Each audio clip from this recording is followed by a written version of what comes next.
Nahihirapan ka ba kung paano i-delete ang inyong old videos at old public posts na nagkaroon ng violation or restriction? What's up po mga idol? Good morning! I'm back and welcome back to my channel. So mga idol, for today's video ay tuturo ko po sa inyo step by step kung paano po natin i-delete ang ating content video at public post na nagkaroon ng violation or restriction. Yes po. Hi, mga idol! Welcome to my channel, Simple Vlog 1986. This channel is informative and interesting, especially from Facebook, YouTube, CapCut, TikTok, and any social media platforms. Thanks so much for watching. Una, punta lang po tayo sa ating Facebook account.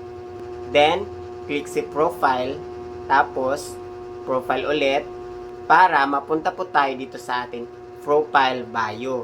Yan po.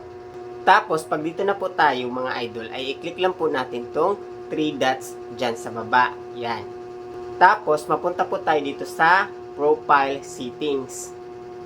Tapos, hanapin lang po natin dito si activity log. Yan po. At click po natin. Yan.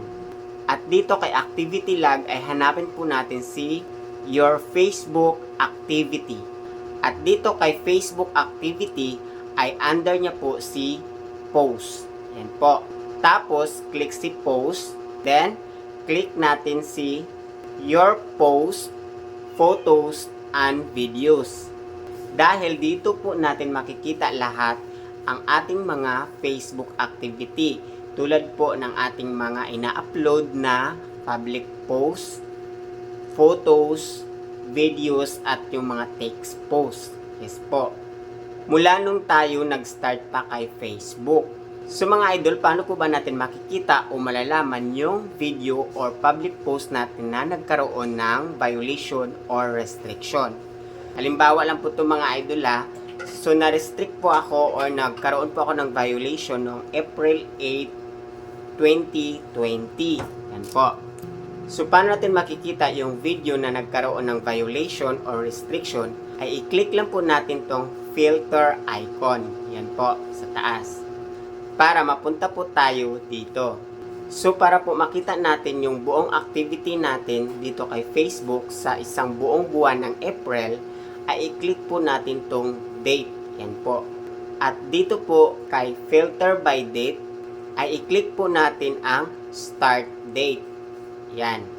At itap si 2025 dahil 2025 po ngayon. Then scroll up at hanapin lang po natin si 2020 dahil 'di ba halimbawa lang po ay nagkaroon po ako ng violation or restriction noong April 8, 2020. So itong 2025 po ay papalitan po natin ng 2020. Yan po. Tapos click po natin tong 1 ng April. Yan po. Then, click ang OK sa baba. Yan. Tapos, i-click natin tong end date. Yan po. Para lalabas po lahat yung mga activity natin ng buong isang buwan. Yes po. Tapos, i-click natin tong 30. Yung last na date sa buong buwan. Tapos, click ang done sa taas. Pagkatapos po natin click kay done, ay mapunta po tayo dito sa ating mga public post at mga videos. Yan po. So, halimbawa po mga idol, yan po yung sa akin. So, hanapin ko lang po dyan yung April 8, 2020. So, yan po.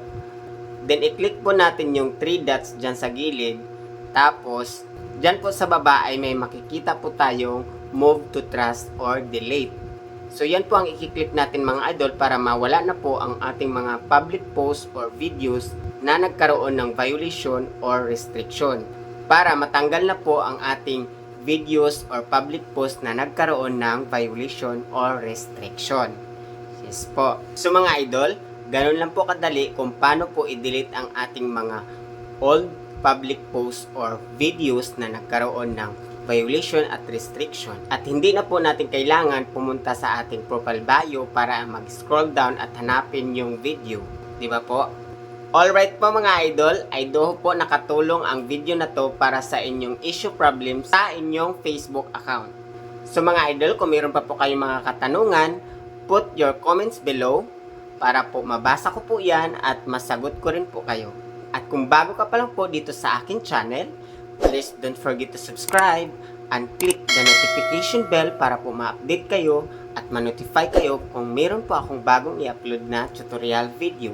So mga idol, bago po ako magpapasalamat, ay shoutout ko muna sina shoutout Lisa Bonki from Olongapo City. Shoutout Melissa Istukuning from Cebu. Shoutout Junaline Figura from Turkey. Shoutout Delia Hinova from Cebu. Shoutout Nurse Itiri from Bulacan. Shoutout Avet from Alicia, Bohol. Shoutout Cherry Muranya from Alabang. Shoutout Edu in Italy from Italy. Shoutout Lorlin Nining from Misamis Oriental, Balingasag. Shoutout Melgin Pialan from CDO. Shoutout Rosabel Adamaso from KSA. Shoutout Glyza Anonyebo from Quezon City. At shoutout ko rin si OFW #JE@FUN. Vivian Nonol, Sheila E, Net Aranyo, Ruby Vasay, Lionel Villafuertes, Nini Jane Puentes, Yol Jacob, Jane Abilon, Lorna Chonko, Ting TV PH, at si Carmelito Aro. So mga idol, shoutout po sa inyong lahat at maraming salamat po sa inyong walang sawang pagsuporta dito sa aking channel. God bless us po at mag-ingat po tayong lahat. Bye-bye!